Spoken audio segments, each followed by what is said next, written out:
Hey friends, welcome back to Homeschool-ology. If you're new here, welcome. My name is Niki. I'm a homeschooling mom of 4. I like to talk to you guys about secular homeschooling, having a larger family, traveling with a larger family, and everything in between. If you're not new here, welcome back. It's been a while since I've talked about today's subject, and that is gameschooling. So if you have not been around, you don't know that we really love games around here, and we use games a lot in our schooling, and that's called gameschooling. And so a lot of times when we just don't want to crack the books or we just need a break, we'll do some games and call it gameschooling for the day, and it's done.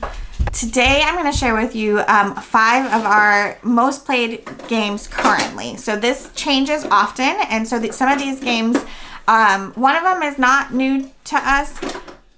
I think maybe 2. One of them is not new to us, and is just a standby that we've loved, and so I'm going to share that one with you. I might have shared it before here or not, but the other ones are pretty much all new to us, and so I'm going to share those with you.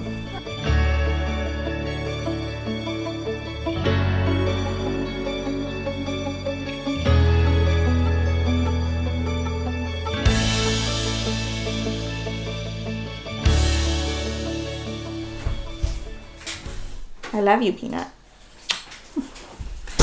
Okay. So, gameschooling. A lot of, some people will think, oh, playing games, that's just for fun. But really, when you're playing games, your kids are learning all kinds of things, like teamwork, working together, especially in cooperative games, but also in all kinds of games. A lot of times you kind of have to work out a team. They learn strategy, so trying to make your best move, and that's going to give you the biggest payoff. They learn all kinds of things. Now, some games, like the first game I want to show you, is actually educational as well. There's actual educational things that you're teaching during the game, but it doesn't have to be educational game to be game schooling, because you're learning all kinds of things, how to be a good winner, how to be a good loser, how to be, all of these things that are important in life, they can learn through playing games. So that's why we do a lot of game schooling. Part of it, the other part of it is because they are fun and we do enjoy playing them. So I'm going to jump into our five current top plays, the ones that we're kind of pulling out frequently.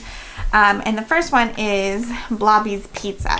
So, unfortunately, I don't remember if I saw this on Instagram or YouTube, but I know I saw it from somebody who was doing game schooling, but it's a card game, and we tend to, even though we love board games, we tend to gravitate towards card games more often, just because they're easier to get out and faster to set up, and they travel really easy. So, anyways, this comes with a super cute little order book. And we don't always use this to tally our stuff, but that's what it's for, is to tally your score at the end. And what I love about this game is that there are multiple options on ways to play the game, and that it goes from easy to expert. And so there's an easy way to play, there's a more complicated way to play. Then if you add these other things in, you learn about these different kinds of topics. And anyways, if you haven't, it's a math game, and it mostly works with fractions. And so every card, it gets glary, every card has a fraction of a pizza on it, and then a type of pizza. And what your job is to get, so if this is a supreme pizza and it's 3/12 of a pizza, so I need to find the other the other 9 parts of this pizza to be able to make a whole pizza before I can count it as a complete pizza, turn it over in my oven. And so this one is super fun, and it's showing, how to take parts and make a whole. And then that's basically the way we've been playing it so far, is just that super simple method. Then there's special cards that let you steal pizza from somebody, and there's other cards that are wild cards. But the whole point is that you're trying to build whole pizzas, and the person who gets a certain amount of whole pizzas first is the winner. But what's great about this game is that you can also start doing things like tax and tip. And so now you're not only just working on fractions, but now you're also working on decimals and percentages and things like that. So this game can really be expanded quite significantly to be very educational and as far as math is concerned for a concept that's, let's face it, is not always the funnest to learn. My daughter really doesn't like fractions at all, and this game has been a way to kind of like do fractions where it's just not quite as intimidating, and she it's not her favorite game because she still knows that it's fractions, but she really does like it quite a bit, and it's one that we pull out, you know, pretty often because I make them play at least one that's pretty super educational. If that's what we're doing for the day, is game schooling for the day, one of them has to be super educational in some way. So loving that one. It's really fun game. Really, doesn't take very long either, which I think is really great. And it's 2 to 6 players. It says 30 to 40 minutes, but we've played games in less time than that before. So next up is Go Nuts for Donuts. I don't have the box for this one anymore. If you haven't seen my video, I'll link it here. But I, have a limited amount of space, so we're trying to get, the most bang for our buck. So we got these like photo boxes that Michael's is by far the best place to buy them because they always go on sale. And so we put a lot of our games into these because this is a lot smaller and easier to store than this. So, some of my games are in this, but I will put a picture right here of the box and what it looks like. So basically this one is like collect the most points to win, and so all of them have like a points on here. Some of them are positive, some of them are negative. Some of them you have to have, like this one, just 1 is no points at all, but 2 is 6 points. But this one is kind of like a betting style. So you have these little 1, 2, 3, 4, 5, 6, you lay these out depending on how many people are playing, and you have these little cards that are like your bid cards, and so you're bidding on which one you want, and if somebody else chooses that same one, then nobody gets it. So you're trying to, there's a lot of strategy involved in this, because if there's one that's worth a lot of points, everybody's going to be going for it. So do you go for that and risk not getting any card at all, or do you know that everybody's going to be wanting to go for this card, and so you go for another card, because that is still a good amount of points, but you might actually get it because nobody else is bidding on it. So we've been really enjoying that one. We played it a couple of times. It is a better game to play with more people. Like the more people you have, the more fun it is. So it's not really, I think on the box it says there's a 2-player version, but we never play it 2-player because it's just not as fun. So 3-player or more. We found the sweet spot to be around like 5 players, but that one is super, super fun and super, super portable because it's, not a very big box, and so you can take it when you travel, which we do a lot. So the next one on my list is one that's new to us, and it's super fun. It's not super educational necessarily, but it is really fun, and it really does make you think. There's a lot of like... well, let me tell you about it. It's called Monstrosity. Again, I don't have the box for it because this is much smaller than the box that it came in. I'll put a picture of that right here. But basically, this board is your like scoreboard. Everybody gets one of these boards and then a marker, a little dry erase marker, and then there's these cards. And so one person gets to look at this card for a certain amount of time. I think it's like 2 minutes. And then they don't get to look at it anymore. They have to hide it after that. And then they have to describe what they saw to the other players, who are going to draw what the person is describing. And then the person that gets closest to what the actual card looks like gets the most amount of points. And then I think there's other points that are awarded, or maybe it's just 1 point. I don't remember exactly. But oh my gosh, is this so fun. And it's both shocking how close some people can get and shocking how terribly off the mark people can be.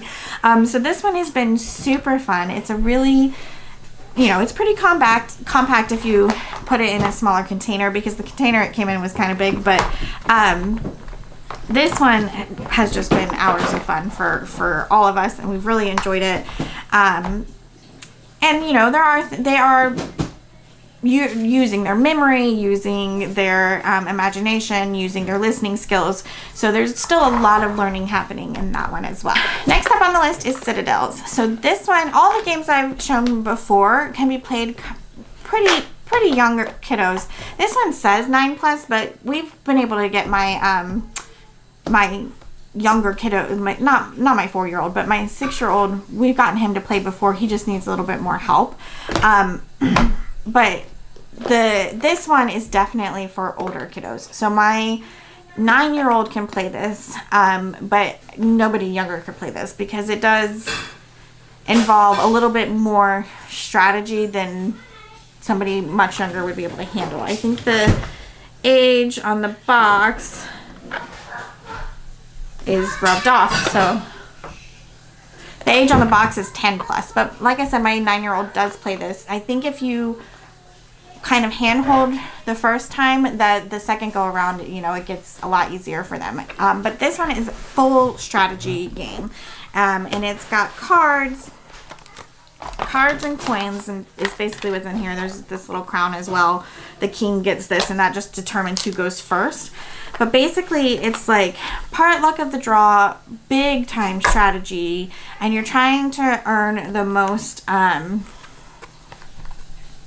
don't remember what these are called. You're trying to win 7 districts, and the person that gets 7 districts first wins.